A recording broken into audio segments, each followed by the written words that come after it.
Hey everybody, how you doing? It's the Pedal Guy here. Hope you're having a great week. Happy Friday. It's been quite a week out there, and I hope this Friday finds you well and happy and all that good stuff. So, if you're here to learn, if you're here to learn about the MG30, you certainly came to the right place. So I am the Pedal Guy. This is my YouTube channel. If this is your first time visiting my channel, take a second and click on the subscribe button down there so you can stay up to date with all of my videos, because I do post videos weekly. And if you are a returning viewer to my channel, welcome. It's great to see you. I see we got a couple of people here already. Bruce and Sergio, how you guys doing? Hope you're having a great week out there. We're going to have some fun today. So, and also, if you are a current subscriber, be sure to stay tuned to the end, because I will have a small announcement that I want to make about the future of the Pedal Guy, to give you guys kind of an update on what's going on. How's it going, Abel? Good to see you. Welcome to our channel. Welcome to the live stream. Glad you're here. Today we are going to be talking about the MG30. A lot of questions have come up on this product for quite a long time. Andrew Collins, how are you, my friend?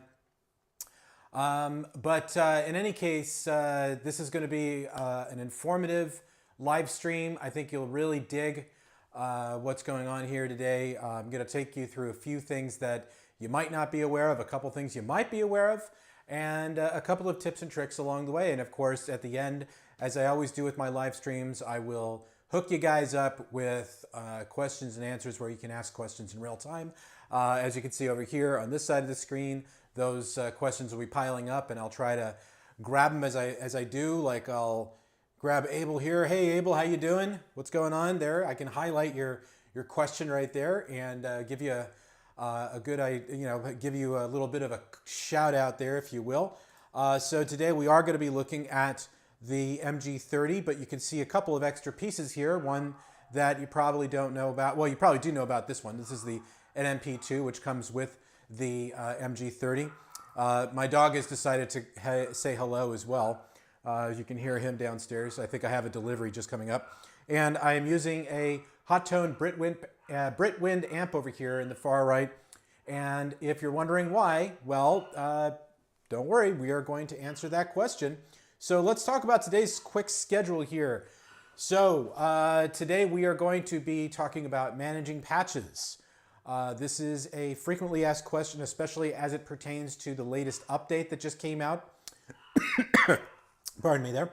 I'm also going to be talking about connectivity today. A couple of quick tips on that. I'm going to be talking about scenes again. I get a lot of questions about the scenes, and I figured this would be a good opportunity for you guys to sit down and ask questions about it. So, this is a great opportunity to learn. If this is the first time you're seeing this feature, I think you'll see something very cool with it. And I'm also going to cover the 4-cable method. A couple of people have asked specifically about this. I know they've asked about reamping as well. I'm still trying to figure out how we're going to pull that off on exactly on a live stream here. For the time being, we're going to go ahead and do the 4-cable method in this live stream event, and then we'll finish it all off with a Q&A session. I guess my wife's home too, because I can hear the garage door right below my studio here. So in any case, this is a great place for you guys to ask those questions that had been burning a hole in your mind. How do I do this? How do I do that? So I do hope that you will stick around for the entire session so that we can have a little fun. And as you can also see, I'm using this groovy clip-on mic now. This is a new NuX product that's coming out shortly called the B10. It's a vlogging clip-on mic, wireless mic setup. It's very much akin to the Rode mic setup, and I think you'll dig it, man. It's a lot of fun. Let's take a look-see. Okay, so we're going to talk about managing your patches. Now, you're probably wondering, why am I talking about this? Well, a couple of weeks ago, a new firmware came out for the MG30, version 3.1.7. And in this version, they essentially eliminated the ghost functionality of the MG30, and I know that that kind of raised some concern out there. Why did they get rid of the ghost feature? Why did they do this? Why did they not keep it? Well, the explanation I'm getting is because of the way that they've rearranged the memory on the MG30. So they essentially are not doing the ghost feature anymore. It is on the MG30, so you do have that option. And you can do a ghost image of the machine of the MG30 if you want to. But as far as doing it through QuickTone, that was removed. And I know a lot of people have asked questions about why, and well, I've given you the answer. So what they did put on the website, and this was, I didn't actually catch this before I shot the video, was that they recommended not creating a ghost image of your MG30 before upgrading. What they recommended doing is backing up your patches. So I want to take you through that. So I guess what I'm coming into is that I made a slight error in that updating video because I said you should create a ghost backup of your patches before you upgrade to the latest version. That's kind of a wrong way to go. It isn't a bad idea to ghost image the whole thing if you want to go back to the old firmware. But in this case, if you want to progress forward with the new firmware, it might be a better idea if you just went ahead and did what I'm going to show you right here. Because this is something that, it's a pretty easy idea. It's a pretty basic concept. And it's easy to do right through the QuickTone editor. You just go to the upper right corner where you have all of the buttons like your drum machine looper, scenes, the export, import, save, all that great stuff. If you go here to the gear menu, you can now see that the ghost function is no longer here. And there's a couple of new ones like dry, wet, and I'm going to explore that in a future video probably. But let's go ahead and I might even create a custom boot up picture just for fun. But what I'm going to do here is go over to export.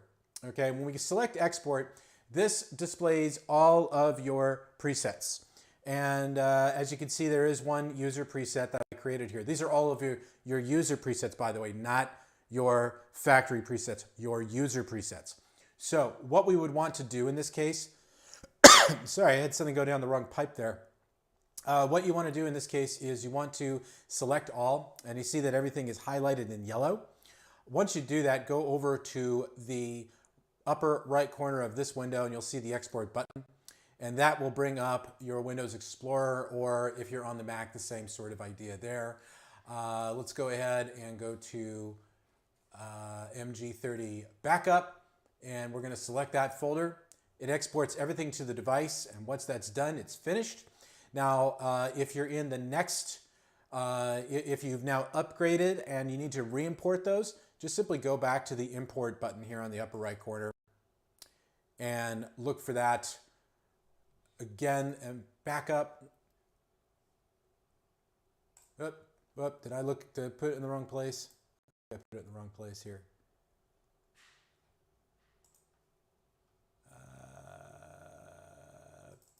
Back up. There we go. Hello. Okay, there we go. Now we're importing everything back in. Now this will take a couple of minutes, but this is essentially how you would want to do this. So bring that import back in. Takes a couple minutes. It's importing everything that was there before that you exported. And within about, 1 to 2 minutes, you'll be ready to go. And I know you can't see it here. Let me look. You can see that it's all being updated here on the QuickTone, on the MG30 itself there.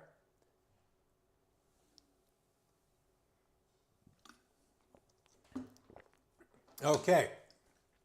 And once we do that, I'm in a dual screen situation here. Go to the top of our list here, and there's my 4-cable. There's my 4-cable patch that I created, and that's essentially all there is to it. Now I do see a question here, and I want to go ahead and highlight that here. So Bruce writes, the only feature I seem to feel is missing from the MG30 is to separate the user patches from the home patches. So effectively, there are a total of 256 patches, but can't switch them on the pedal. Well, actually, that's not 100% accurate. There is a way to do that from the there is a way to do that from here. If you go to the fourth rotary encoder here, and you press and hold, that will switch it back to the home factory presets.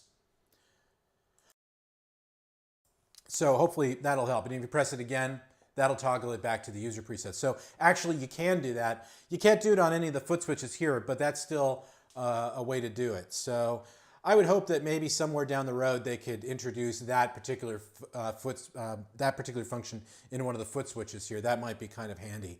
But there we go. All right, here we go. Sorry guys, I know I'm coughing a lot here. Let me mute the mic for a sec. Try to clear my throat there. I'm drinking my Hulk smoothie. I think it's a little gritty, so it might be maybe what's doing it there. It's also kind of hot and dry today here in Redondo Beach, but essentially that's what it takes to back up and then restore the MG30. I hope that helped you out a little bit. I know the release from last week had a couple of little quirks in it. I know some people experienced some issues with it, but I just want to make sure that I cover a couple of things here very quickly, especially if you're on the PC. Okay. First of all, if you're on the PC, make sure that you uninstall everything before you start the update again. Stefendis, how you doing, buddy? And if you have, make sure that you uninstall everything. So trash the QuickTone. If there's an uninstall option for the ASIO driver, go ahead and do that. And then what you want to do is download everything brand new and start a whole new install. So you want to reinstall that ASIO driver because you want the most up-to-date ASIO driver. You also want to make sure you're just making the freshest install, because if you don't do that, yes, you can run into problems. If you're on a Mac, you want to definitely make sure that you get rid of all of the installations of the QuickTone editor, because if you have any existing ones, even if they're in the trash, I've read on the forums that there are problems with that. So you do want to make sure that you're taking care of those once and for all. And once you do, then you should be even Steven at that point. And then you should be able to install and go. Now, I will tell you that there is an update on the horizon, a quick patch fix that's going to be coming in the very near future. In fact, I am actually running that on this one today, and it fixes a couple of the freezing issues that people have experienced. There will also be another one that comes right after that is going to address potentially a small issue with the 5150 and with the Soldano amps. They are getting that addressed now. They work fine. It's just a couple of optimization things that need to be addressed. So that is coming up. But what I did want to address is I did want to address the connectivity issue. A lot of people have had some connectivity issues with the MG30, and I just want to address that really quick, okay? Let me go hop down here. Now, you might notice that the cable I'm using here to connect the MG30 to my computer is white. It's a white USB-C cable. And that is, in fact, a different cable than the one that comes with the MG30. And the reason I chose that cable is because, A, I wanted a nice shielded cable. So I wanted to make sure that it was as noise-free as possible. But what I also wanted to do is I wanted to go USB-C to USB-C because I felt that that might be a better use of the IOs on my computer here, because I have a USB port on my PC that I use here. And I found that this Amazon cable I bought, it's an Amazon Basics cable, actually is working quite admirably and getting the job done for me. I've had very few connection problems since I've done that. I also updated to the latest version of the firmware that I told you about that will be coming about pretty shortly. So in any case, that is something that I would recommend doing, is getting yourself maybe a better USB cable. If you have a USB-C port on your computer, why not use that along with the MG30? I think you're going to be a lot happier with the results. Sometimes when you go from USB-C to USB-A, there can be some quirkiness. Another thing, though, that can really cause that problem is if you're using a hub. Now, I actually have two hubs here. I have an external hub that is based on USB-A technology. And then I have another hub here that's based on USB-C technology because on the bottom part of my HP computer, I have a USB-C port. So I use that to create a hub, and it's giving me a really good connection. So that is actually where I'm connecting my MG30 to. If you connect it to a hub that's based on USB-A technology, you might get some dropouts, you might get problems, especially if you're going to use the QuickTone editor, and definitely if you're going to use it as an audio interface. I really don't recommend doing that. Instead, what I really recommend doing is making sure that you plug directly into your PC or Mac. If you go the other way, that can be a problem. So just to kind of just put it out there so that you guys know what the score is. Okay, so I got a question here really quick. Kevin Donahue. Hello, Kevin. How are you?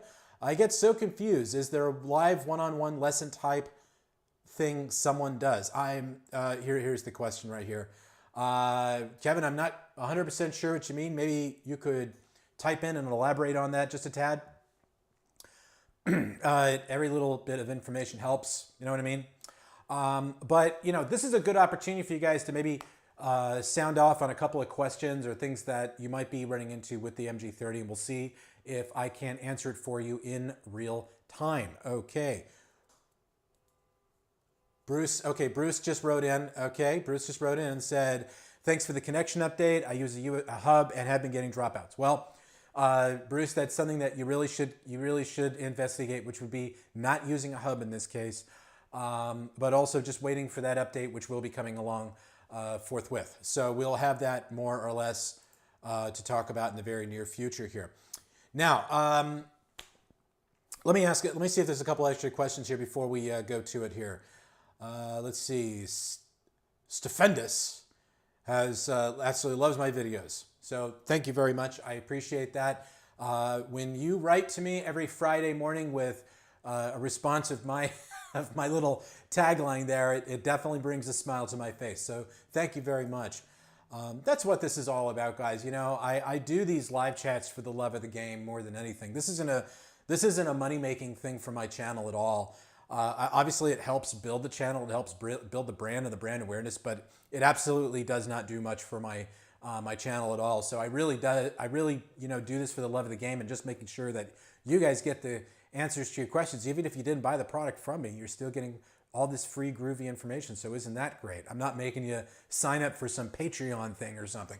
Not that there's anything wrong with that. You know, people have to make a living, but I make my living on other means. So thank you very much. So let's see if there's a couple other questions before we head on to the next topic here. Let's see. No, I think Bruce is okay. Bruce has one here. Okay, it'd be great if you could switch the home user function through a MIDI command. Yep, you know, that would be a good thing. I have definitely wanted to do a video to talk about how to use the MG30 via MIDI. Admittedly, it's not the easiest thing in the world because there's not a dedicated MIDI port on the back of the unit. And so it does make it a little difficult because you have to go through a hub in order to make that work. Not impossible, but still you could just simply connect it via USB to your computer and then plug in a MIDI interface to your computer, and you could do it all that way if you wanted to. So there is a way to do it that way for sure, but who wants to lug their computer, who wants to schlep their computer to a gig, right? So I know that's something that people would like to see happen. And who knows, maybe if we get to an MG30 Mark II, maybe there will be one. Let's see, James is here. James, hey, how you doing, buddy? Good to see you. Thanks for stopping by. How are we doing on time? Wow, we are way ahead of schedule. This is great, actually. I'm really excited about this because we want to now talk about scenes.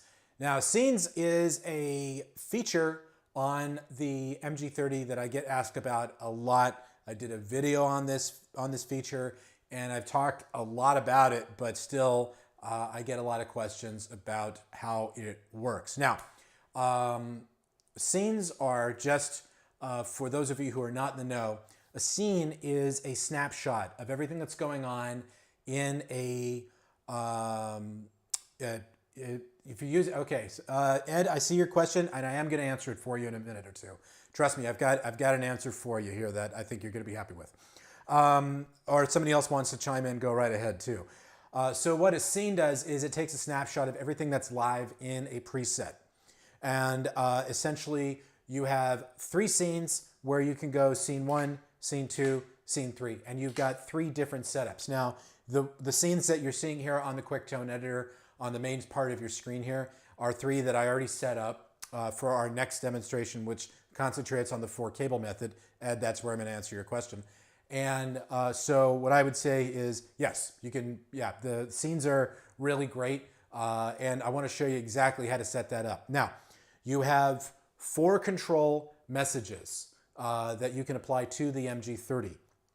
And those 4 control messages are set to 1, 2, 3, and 4. So that means that you want to plug in the included NMP2 to the expression pedal input on the back of the MG30. I still can't believe, by the way, that this is included. This is a tremendous value to have this in here. So I hope that you will check that out if you haven't used it yet. But essentially, you've got 4 different controls that can be used for your scenes. Well, actually, you've got 1 control that can be used to toggle between your scenes. And then you've got your individual control messages here that can be saved per scene if you want to. So let me show you what I mean. I'm going to go into the, let's go into the QuickTone editor here. We're going to do it from here. Now, for your information, you can also do it from, you can also do all of this from the MG30 itself. Just use the rotary encoder, press down, not in, but down, and you'll get the scenes dialog right there. So I'm going to go back up to the top there, and let's go back to QuickTone here. Okay, so control 1 is the wah scene, and that can be set to any of these different destinations. Once you select it, then you can go and select whatever wah there is here. So let's see, let's go to EFX. You could set that to the effects block, which is in this case the Tube Screamer, and you've got a couple of different parameters you can go to. Now I'm not going to concentrate too much on this right now because this isn't really part of the scene. But what you have down here is the 4th foot switch, which is this foot switch right here with the green halo on it. And you can go to scene, which it's set to, and this will enable you to toggle between all the different scenes. So if you use this, and let's go ahead and close this window, go, go, go. Okay, so you've got scene 1, scene 2, scene 3. And if you, so let's go ahead and just set up a couple scenes just for grins here so you guys know what's going on, okay? So in this, let's go to ambient clean. So I'm using ambient clean. Now in scene 1, I want everything that's here except for the chorus. I don't want the chorus, so I'm going to go ahead and turn that off. And I also don't want the duo time either. So I'm going to toggle both of those off. Now I'm going to go to scene 2. So I'll use the foot switch here. Scene 2. Hello. Did we lose that? Wait, where is it? Oh, that's right, because it's not set up here. Okay. Go to scene. Sorry, my bad. Okay, so there's scene 1. There's scene 2. Now scene 2, I want to have just the, I'm going to turn off the EQ, and I'm going to turn off the duo time, but I'm going to keep the chorus on. Okay, so there's scene 1. There's scene 2, I should say. And here's scene 3. And now scene 3, I'm going to turn off the chorus, and I'm going to turn off the duo time as well, and I'm going to turn off the EQ. Whoop, no, not that. I'm going to turn it off, okay? So I'm going to turn that guy on. And now we've got scene 1, scene 2, scene 3. All right? Now, one question I get asked a lot is, can you just set up scene, you can just have a scene 1, scene 2, and then toggle back to scene 1. In the earlier version of the firmware, you couldn't because scene 3 would get in the way of that. But as you can now see, you've got this new parameter on scene 1 on, scene 3 on, scene 3 off. So if you select scene 3 off and then go back to quick tone, scene 1, scene 2, and then it just jumps right back to scene 1 again. So you're eliminating scene 3 from this scenario. But just kind of think of it like this, okay? So you're playing in a band, you're playing a song, and you're using this patch inside of the MG30. So the scene 1 could be like the intro and verse and the chorus, and then scene 2 could be like the solo section if you want to. Or if you had, say, let's go back to the scenes again, and let's turn scene 3 back on again. Let's say you could say, okay, so scene 1 is the intro, and the intro and the verse. Scene 2 is the chorus, and then scene 3 is the solo. So you could have intro, verse, chorus, solo. So you can have all of those different options. That's the magic of what scenes are all about. So in any case, let's go here. So in any case, scenes are really, really useful because essentially it gives you an ability to have 3 different snapshots within a preset. So I like to call it 3 presets within 1 preset, which really makes it really handy. So let's see. Let's go ahead and take a look at a couple questions here.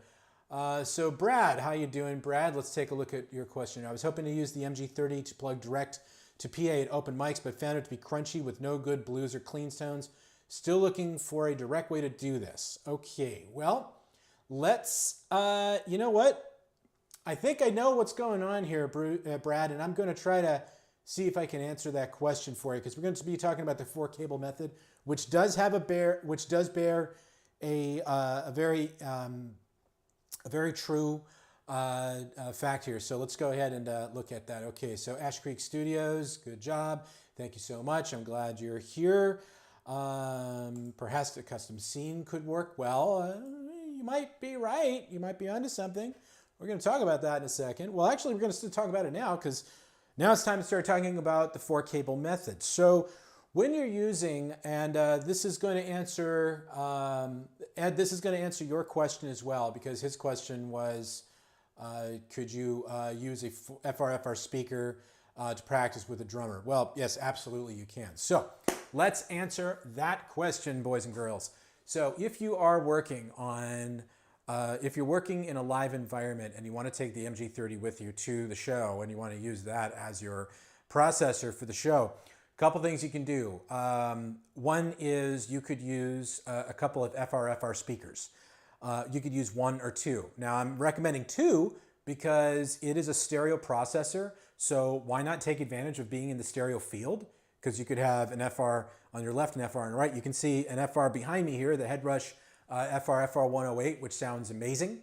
I know that we also there are also other ones out there that you can certainly get. I know Line 6 has one. NuX does have one as well, albeit not quite as versatile as the FR 108. But that's a good way to get around it. The other way you could do it is by using your amp, which is what we're going to be doing here. And we're going to be using what's called the 4-cable method to make this work. So in essence, you can use FR speakers if you want, or if you just want to go old school with your amp, you can use the MG30 with your amp. Now there's 2 kinds of ways you can use it with your amp. One way is you can go right through the input on the front of the amp. There are a couple of tricks to doing that, but yes, you can do that. The other way you can do it is through the effects return on the back of the amp. Now, not every amplifier has this. Keep in mind that not every amplifier has a send and return on the back. It's a little hard to see there, but you see that orange amp back there, that does not have an effects return on the back. And I've got one of the little tiny terrors over there as well that does not have a return on the back either. So in those cases, we would have to go through the front end of the amp, and that's certainly doable. That's not really a big problem. But what we are going to be talking about here is we're going to be talking about the 4-cable method. And so as the name would suggest, this is a routing option that works with 4 various cables at once. Cable 1 is going from your guitar to the MG30 input. Cable 2 is going from the MG30 send to the preamp input of your external amplifier. Cable 3 is going from the external amplifier send to the MG30 return. And then cable 4 is going MG30 out, in this case left, because that's the mono output, to the amp return on the external amp. And by doing this, you get a couple of different results, which we'll be talking about in the next few minutes here for this demonstration. So let's go ahead and take a look at what we've got here as our setup. So you can see that we've got the MG30 over here. I'm actually going to pull the NMP2 out of the way here because that's kind of irrelevant for this demo. But we have the MG30 here. The guitar is plugged into the back of the input, and then I have the Hot Tone Britwind amp. Now this is the legacy floor amp. I actually do have this. The output here is plugged into a little ISO box below my desk here, so I'm using an isolation cabinet by Axtrack, which are really good. If you haven't used those, they're fantastic. But essentially, here's how it's going. So the send is going to the preamp input. The send of the amp is going to the return of the MG30, and the output of the MG30 is coming right here to the return on the back of the amp. And so that is essentially how it's working. It's a very basic setup. It's not too complicated at all. But what's really, how we really take advantage of this is through the various ways that it can be routed in the QuickTone editor. So let's switch gears here and let's talk about what's called output mode next, because this is the second part of this equation. So the MG30, and Brad, this is probably what you want to pay attention to here. The MG30, it has 5 different output modes. So the first output mode is for going studio direct, meaning if you're just going to a pair of studio monitors, possibly a couple of FRFRs, this would be the way to go, which is by default the way that it's set up. And then you've got 4 different modes that are set to the front of a combo amp, the front of a amp stack, the output or the rear of a combo, or the rear of a stack. And each one of these will give you a different sound to work with. So in our situation here, if you want to get to those output modes, what you want to do is you want to press down the global button. Ed, I see your question, and I'm going to answer it in this demonstration. So don't worry, I have your back, sir. Go to output mode, select that, and we are currently set to front stack. So what I want to do here is just very quickly throw on my guitar here, and okay, hopefully everybody can hear that. Should be able to hear it. If you can't, sound off and let me know. All right. I'm gonna throw on the old headphones here too. Okay. Okay, so if we go back to the default mode is Studio Direct. And it's a pretty standard mode. There's nothing really, this is the standard mode if you were plugging into your computer, or if you were just plugging into a pair of like FR speakers. So if you, okay, so when you write audible, I have absolutely no idea what you mean. Adarsh, maybe let me know what you're saying. Okay, so when you are working in Studio Direct mode, okay, there you go. Great, glad you can hear me. Okay, good. Okay, so when you're in Studio Direct mode, you get a basic sound like this. Now this does sound a little funny, and the reason it does is because it is plugged into the amp, remember? So this isn't how it would normally sound if you were plugged into studio monitors. This is just for demonstration purposes. If I go to stack front, which is what we're going to use for this demo, we get a different sound. So again, here before, after. So you can hear that there is an audible difference with the amplitude, and there's definitely a little bit of EQing there too. And NuX set this up so that it will work in the best optimization, so you don't have to fiddle with it. They took a lot of the guesswork out of it, and that's what makes this such a great feature. So if we save this and just go back to, let's go up here. Okay. There we go. Okay. So let me get the camera up here a little bit so you can see my wonderful face. All right. All right. So we are now currently in, we're in, let's see, wrong screen there. All right. Good, Adarsh. I'm glad you could hear my guitar. That's what I wanted to know. Okay, so what happens when you are in any of the output modes that aren't Studio Direct? It automatically bypasses the cabinet. Now, that's something that's not really clear. Okay, so when you go here to output mode, when you're in output mode on either combo front, combo rear, or stack rear, it is going to bypass the impulse response block over here. So it doesn't matter if I have it on or off. You can hear there's absolutely no difference whatsoever because it's already bypassed. So do keep that in mind. Okay, and from here we have what we're doing in this situation here is we've got 3 scenes for this patch, and there's a reason why I have 3.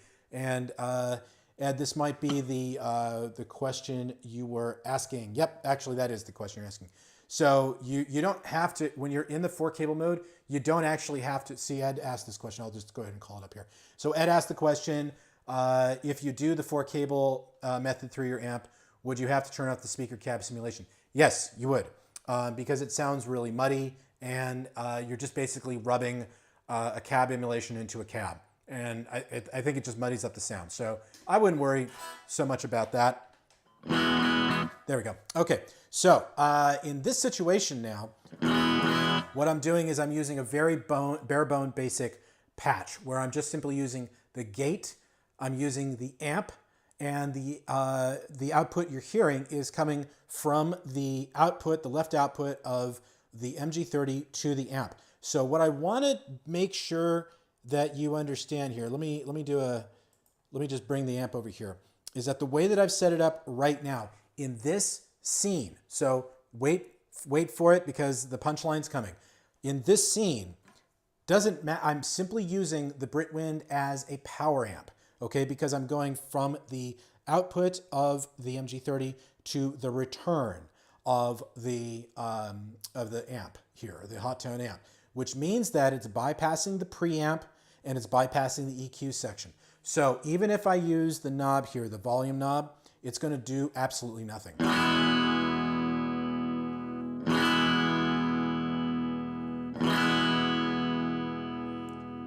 Same thing goes for the gain.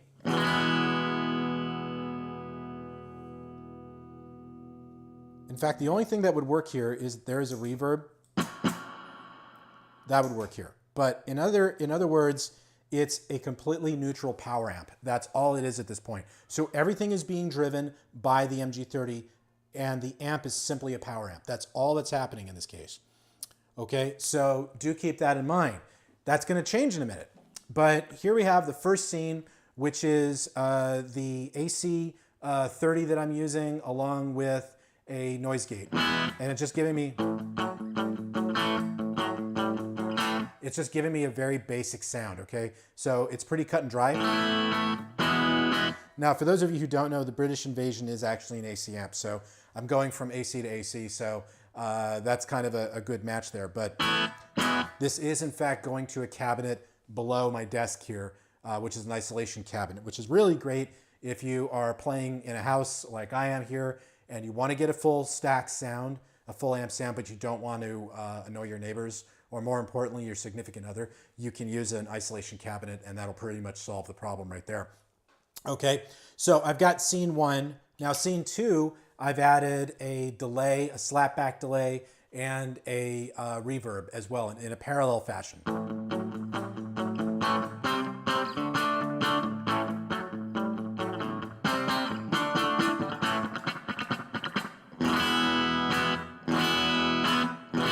Now, I also have the ability to turn on, like, you know, effects, the effects block, like maybe turn on the tube screamer.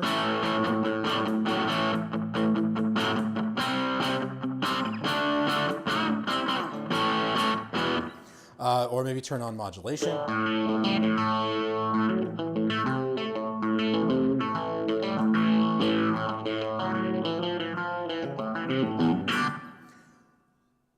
You can see that I totally came prepared to riff around, right?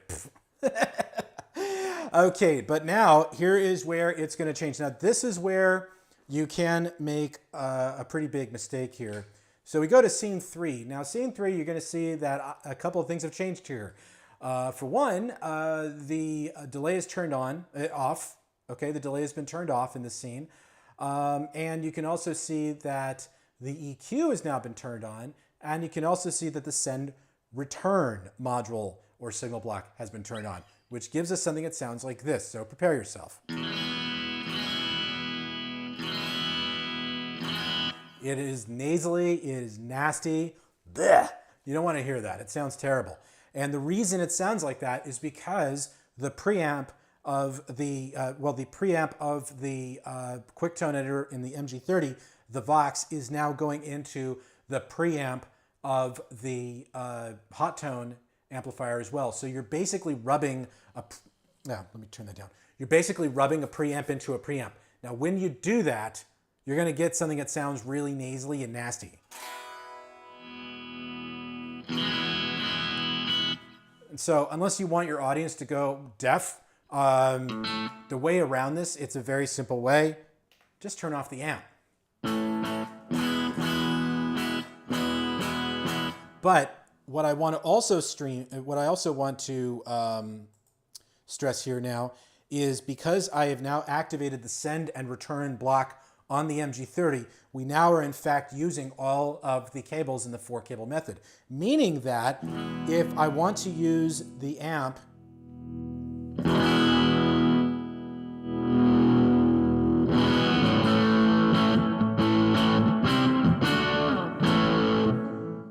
it doesn't sound great yet, but there's a reason for that. I also have the equalization. So I have all of the controls of the preamp and the power amp now at my disposal in this scenario, okay? So let me know if that doesn't make sense. But what I'm saying is in the previous scenes, scene 1 and scene 2, I'm only using 2 cables of the 4-cable method. In scene 3, I'm using all 4 cables. And when you do that, you do have to make a few adjustments. First of all, you turn off the amp, okay? Because you don't, that sounds terrible. You want something that sounds a little better. However, here's another thing you want to do, because you can hear it right now, right? It sounds very cavernous. Not a whole lot of good going on there. Reason being is because the send and return signal block over here on the far right is now the reverb and the equalizer are now going through there as well. Now that means that the reverb is going into the preamp, and I have never been a fan of that sound at all myself. So what you can do is you can simply move the signal block. You can move that signal block over to the left in front of the amp. So I want you to hear it. So this is what we had before.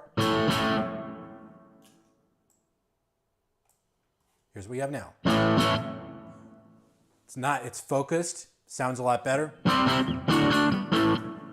Can you guys hear that? So again, before, after.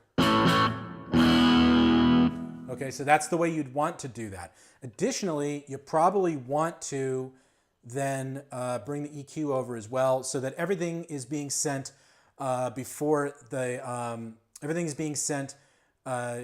it goes to or all the effects are happening before it goes off to the amplifier. So in this scenario, what is now happening, just to go through the entire signal process here, my guitar is plugged into the MG30 input. It is going from the gate, currently as far as what's activated right now, it's going to the gate, the EQ, and then the send and return is sending the signal off to the hot tone amp. The return is coming back into the return is coming back into this part here of the signal chain.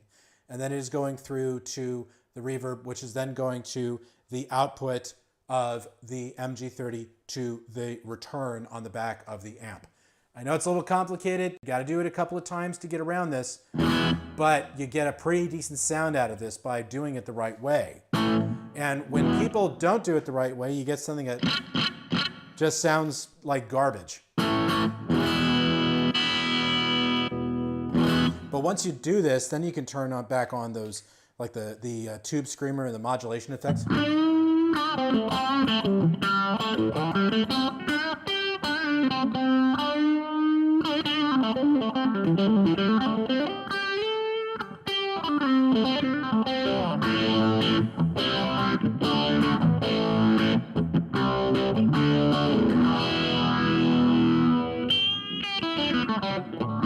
Now you can also, of course, at this point use the amp here, the hot tone amp, if you want to make some adjustments too. Personally, I like to let the MG30 do all the driving in this case, but if you wanted to, say, use the gain of the amp,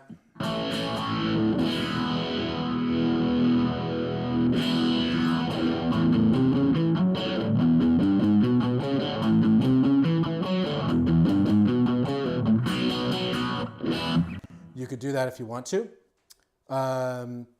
But, you know, that's all up to you. So I'm hoping that this is making sense, but just to review very quickly. In scene 1, we're using everything is being driven from the hot tone amp. Everything is being driven from the MG30. Sorry, I just lost the punchline there. Still being driven by the MG30. Now it's being driven by the MG30 and the hot tone amp.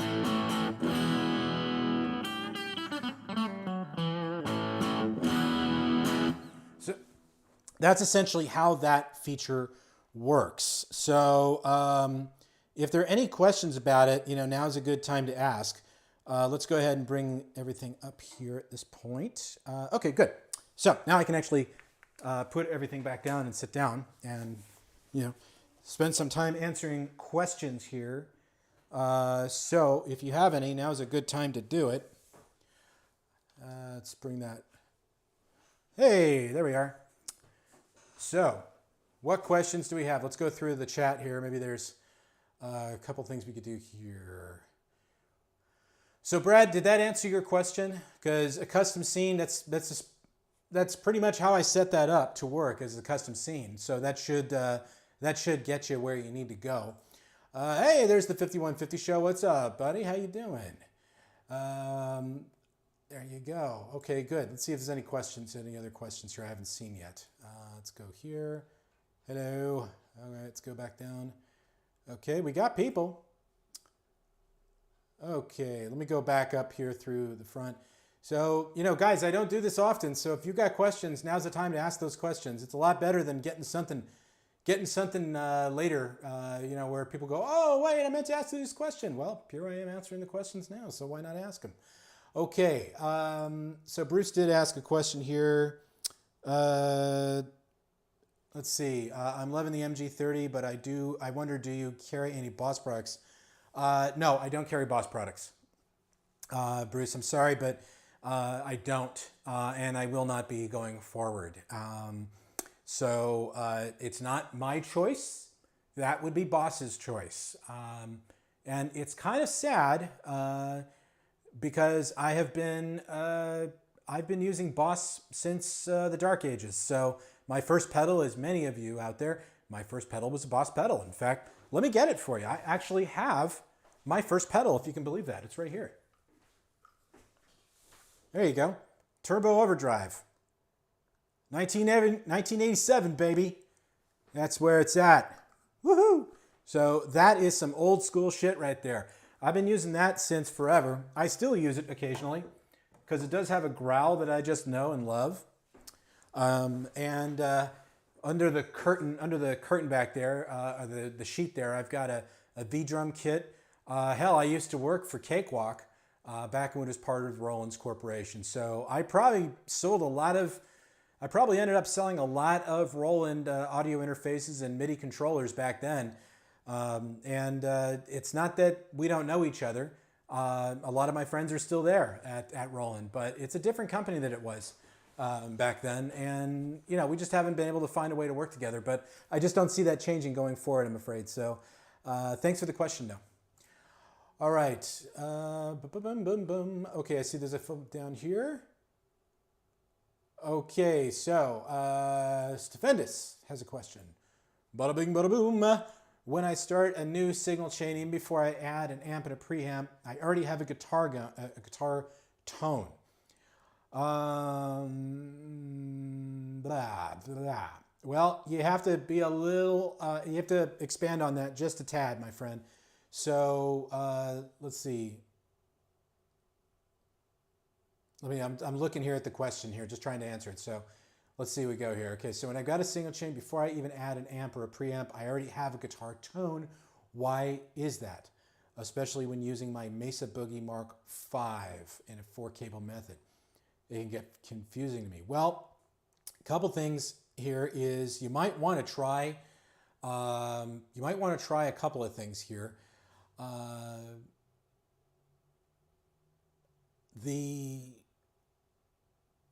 You're going to get a tone if you plug in. Now, what you could try first to start is you could try it just with the input of your guitar to the MG30 and then the output of the MG30 to the amp input.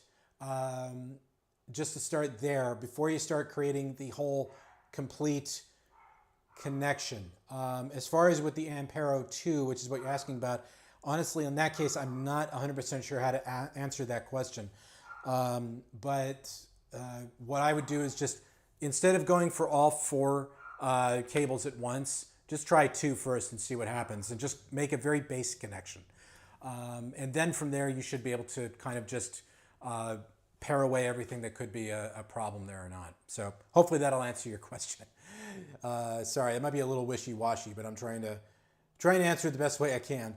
Okay, so let's see. Linux Newbie has a question here. What is that USB routing normal with dry wet thing in version 3? When I turn the knob, I can't hear the difference connected via USB. Turning the knob in QuickTone, it moves on the MG30, not vice versa. Okay. You know, Linux, to be perfectly honest, I have not used that yet. Now, the way I've understood it at this point is it has something to do with working with plugins. So it has something to do with plugins and inside of your DAW, which is what I suspect is what NuX was getting at there. And I'm waiting for some additional information on that because I wanted to explore that option myself. Now, on the subject of DAWs, what DAWs are you guys using out there? Use the comment section. You go over there. Start telling me what you're using. I'm using Reaper myself, and I find that for the price I paid for that product, I'm just floored by how much you get out of that. I've used Reaper. I've used Reaper for the last couple of years, but my experience with digital audio workstation software goes all the way back to the 90s. Back when I was using Cubase on an Atari with a reel-to-reel tape machine.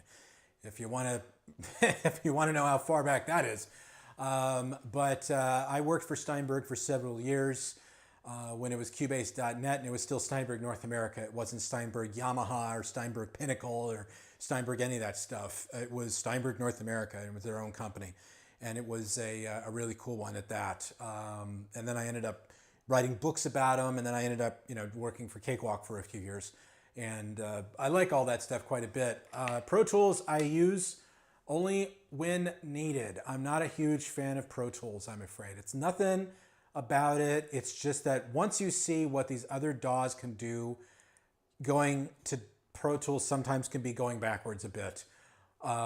Mainly because of how it's programmed, mainly because of the fact that every time a new Mac OS would come out, everything in that program would crash and it wouldn't work for months at times. I can remember some nightmares where people weren't able to use their Pro Tools setup for months when Jaguar came out, I think it was, or Panther, whatever the kitty was at the time that Apple was releasing in their OS. But yeah, that's kind of why I stay away from Pro Tools. So That's my Hulk smoothie, by the way, if you're wondering. That is that's spinach, arugula, water, banana, pineapple, lime, and a Granny Smith apple, and that'll get you going. As far as like a juice boost goes. So let's see here. Let me unselect this one. Okay. Boom, boom, boom, boom. Okay, unselect that. All right, so Linux, you're using Reaper. Represent. Okay. Edwin is using Cakewalk and Sonar, but now uses Reaper. Okay, good call. I'm not going to say, well, I will say, I don't care if Reaper has a problem with it or not. I paid $60 for the copy, my copy of Reaper. I don't work for them. So that is but it's a really great DAW. I use it in all of my videos where I'm, showing how to reamp and all that good stuff. The problem I've experienced is that I haven't been able to actually use reamping in a live stream situation here. I'd have to use my external computer and then HDMI that stuff right through. And it can be a little difficult to try to make it work in a live stream. There's just is only so much that we can do in live streaming. And so I figured that it was probably better to do it that way, to do it through videos rather than do it through a live stream event. But I have talked about reamping a lot. I think the way that the MG30 reamps is really great. I think that the way that the Headrush reamps is really great as well. It's really funny because, one of the other jobs I had in my past lives was a category manager or buyer at Guitar Center Management. So it was really funny because I talked to a lot of guys like Focusrite and some of these other guys about designing a real guitarist's audio interface. And everybody thought at the time that was not a good idea. And then, well, lo and behold, would you look at that, the Headrush came out. So I actually didn't even talk to them about that, talk to InMusic about that specifically. They just happened to come out with it after I left GC after a few years. So it was really great to see that come about. And this whole subculture now of using the floorboard pedal boards like the MG30 and the Ampero and the Headrush and all that as not only just a really great external processor, but it's really a great audio interface as well for just getting those guitar ideas down and recording really nice pro tracks. So I think that's a lot of fun. I use Cakewalk, been using it for 30 years. Bruce, good stuff, man. I'll tell you even a funny story. You know how here's how I got off of Cubase. In fact, it wasn't even Cubase, it was Nuendo. So I was doing a bunch of voiceover work for videos for tutorial CD-ROMs, if you can remember those. Cast your mind back to the early 2000s. I was doing some videos on using Pro Tools and Cubase and all this other stuff. Reason was something I was really well known for back then.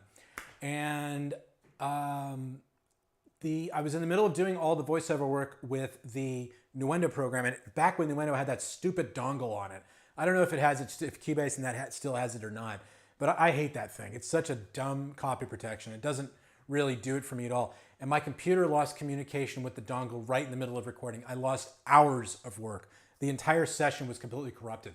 And I was like, okay, screw it. That's it. I'm done. So I actually ran down to my local Samash, which is closed now. That was the one in Canoga Park, California, back when I lived in the Valley. I am a born and raised Los Angelian, by the way. And I went and got Sonar, the competitive upgrade for Sonar, and I was able to get up and running within literally an hour. Because if you used one DAW, you used them all. They all have their commonalities and they all work really well. You just have to know what those commonalities are, and using Sonar was like a walk in the park. And there was no such thing as YouTube yet. There was no such thing as Facebook or any of that other stuff yet. I think people still had MySpace pages at that point, and I never bothered with that nonsense. It always looked like an awful web page to me. But I went to Sonar and I never looked back at all. It was always a really good product to me. So I definitely still like Cakewalk a lot. I haven't seen Greg Hendershot, who is the founder of Cakewalk, in several years, but I think he kind of just went away into the sunset after he sold everything off to Roland which was then sold off to Gibson, and Gibson sure as hell didn't know what to do with it, and they sold it off, and now it's part of Bandjam. I think that's the name, and it's pretty cool because now it's free, and you're getting all that power for free. And I don't know if anybody ever used Project 5. Anybody you guys ever used Project 5? I wonder, Bruce, did you ever use that one? That was a really fun program because that was right up there with Reason. That was a competitor to Reason. And I actually found it to be a really awesome product, and they would put a lot of those features into Sonar after a few months. But in any case, Reaper is where I hang my hat now, if and when I do have time to actually sit down and play with any of that stuff. Let's see. Sean Aaron uses PreSonus Studio One. I remember when Studio One was first coming out because I was with Guitar Center at the time. And you may not know this, or you may know this, but the person who designed that for PreSonus, the first version, was a man named Wolfgang Kundrus, and he was the person who designed Nuendo. So you got a lot of the Nuendo optimizations inside of Studio One. Well, not all of them because he'd have to sign a non-competitive clause, but a lot of his philosophies on working with DAWs ended up in Studio One. So little trivia for you there. Not that it'll ever help you at a trivia night at a bar, but still, you never know. Okay, Ash Creek Studios uses Cubase and Reaper. Good for you. Excellent. Edwin, thank you for all the MG30 vids. I bought it based on your demos and tutorials. Wow, 220 pounds? Is that pounds or euros you're talking about? That's euros. That's euros. That's a sign for euros. That's great. You know, I would say right now that one of the key things about the whole idea of working with something like NuX is that one of the great things about it right now is the fact that none of the prices have really gone up since all this inflation nonsense started happening. Well, before inflation started happening, it was with all of the supply chain issues we've been having here in the United States, throughout the world, really. None of their prices ever went up, so that was good stuff. All right, but glad you got it for a really decent price, $220. That's good, man. Okay, Linux. Is it possible to delete or copy a user scene to another slot? Well,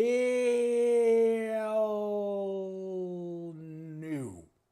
But what you would do is you would save it as a preset, and then or you could save it to another preset slot if you wanted to. So instead of copy and paste, you can just simply save it as another preset if you want to another space in your user patch list. So hopefully that helps. What I mean, actually, you know what? Let me just show you real quick. Let's go here. QuickTone. All right, I'm just gonna go here real fast to QuickTone. Let's say we want to take this 4 cable thing, and we could select it and export it and then import it to another if we wanted to. We could, oh, that's the wrong button here. We could go save as, and we could save it to another slot, like say right here, and call it, I don't know, 4 cable part 2.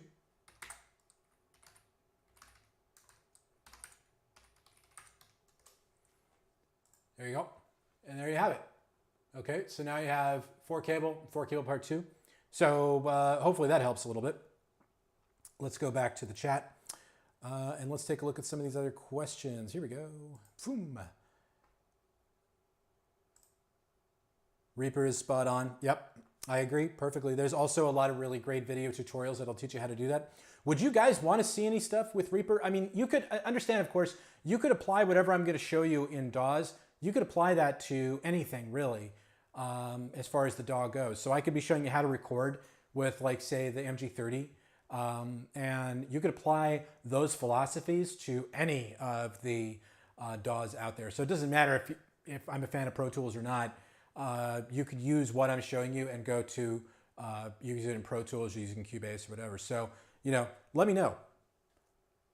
Hopefully that'll help. Okay, Brad asks, can I rewatch this video later? Yes, absolutely.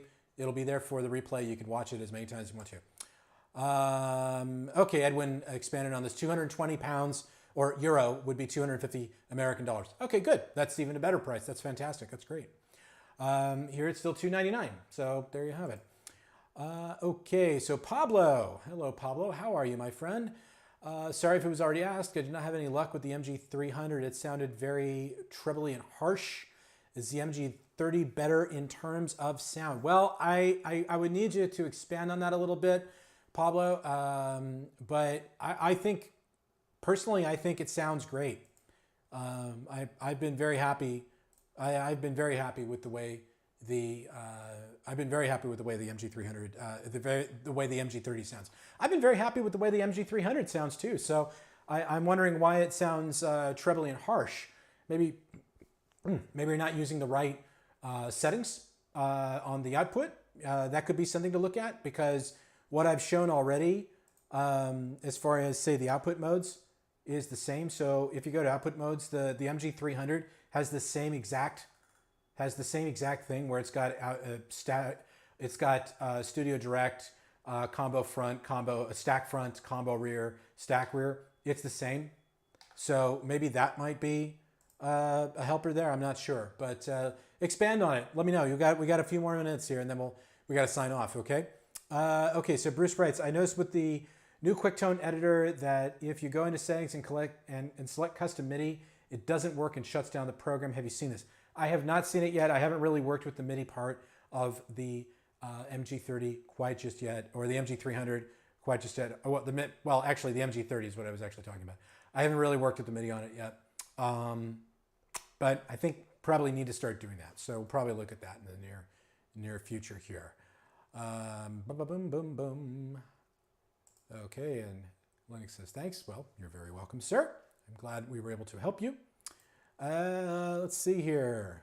Okay, any other questions here that we can answer before we sign off for the day? Just going through it here.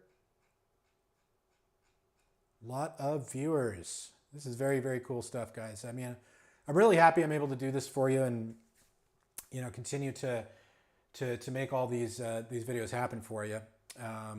So I think, at this point, we'll probably get close to wrapping up, but I do want to make a quick announcement about the future of the pedal guy. So this is kind of an important thing. So if you're a watcher of the channel, if you've been a fan of the channel, of the store, and all that, this would be something you probably want to pay attention to. So that I have effectively decided to shut down the dealer portion of the pedal guy at the end of this month. And the reason for that is that I have accepted a new position to join NuX as their Director of Sales for the United States, starting at the end of March. So the last week of March, I will effectively be working full-time for NuX. So what does that mean? Well, a couple things. It means that I will no longer be selling any new products on my channel I won't be selling any new products on my channel at all. They're, in my dealer network. I'll only be selling down what I've got in stock, and we honestly don't have that much left. We have some Zoom product. I have some cables left. I have some of the Rua products left. I certainly have the Lounsbury pedals left. A few other things, and they're on clearance right now. So if you want to get them, now's a good time to get them at a good price. That's one thing I've got. The other thing, though, is that it is going to change the direction slightly of this channel, but it's not too big of a problem, because on this channel it has mainly been either NuX products, or it's been Headrush, or it's been Ampero, and as of a few months ago, the Digitech Trio is really what a lot of people came to know this channel for. And those videos will still be on this channel, and I will still create content. NuX specifically asked me to keep this channel going because a lot of people who buy NuX products come to this channel to learn more about it. And it's kind of my goal to create that synergy between the channels. And I think it's great. And my hope for NuX is to really make them the next big thing. They already are in my mind, but that's just in my mind. But when they're coming up with stuff like, when they're coming up with stuff like the Tape Echo, which is unbelievable, or the Amp Academy, which I know you guys are going to love, and this groovy clip-on mic, which is going to be like 50 bucks cheaper than the Rode. I mean, it's really amazing stuff. I'm just really happy and thrilled to be a part of such a great team. And I think the goal here is to pretty much, try to Americanize the brand a little bit here, and get it through the growing pains of a company that is growing fast. And there's a lot of interest in the brand out there, but it needs to be driven by somebody who understands the market a little better. And so I'm truly honored to be a part of them.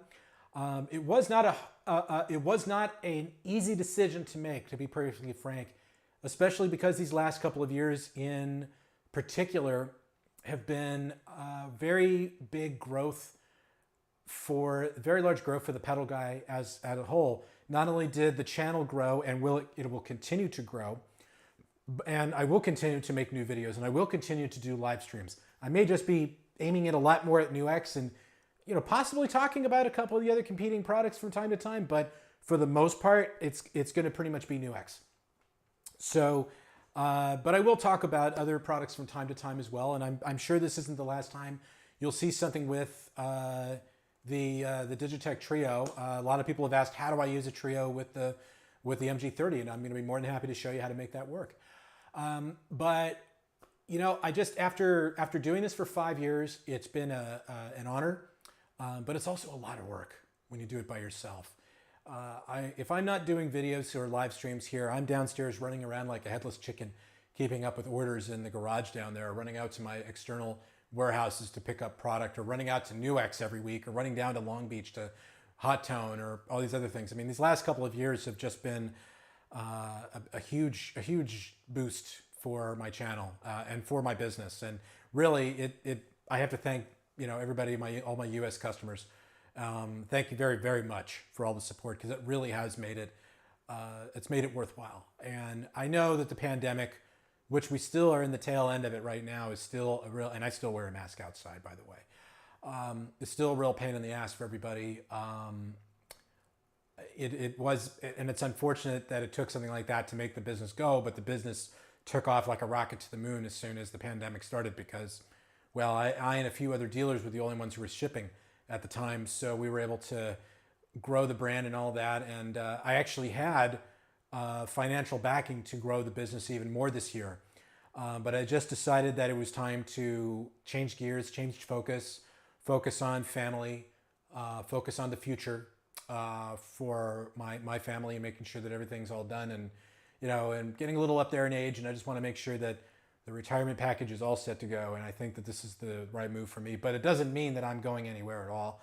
I'm still going to do videos, and I'm still going to be here for information, but I might be a little more reluctant in answering questions about the competing products, just because,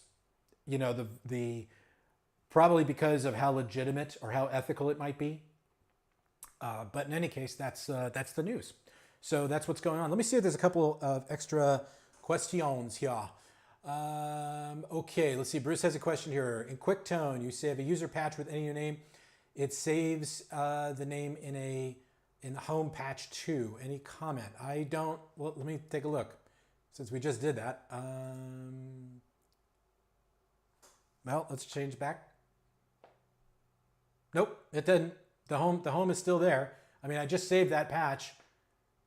That was the patch I created. I saved it to the 2A slot, which is Pete Thorne's 80s patch. So nope, it didn't do that there. So I'm not 100% sure what you mean there, Bruce.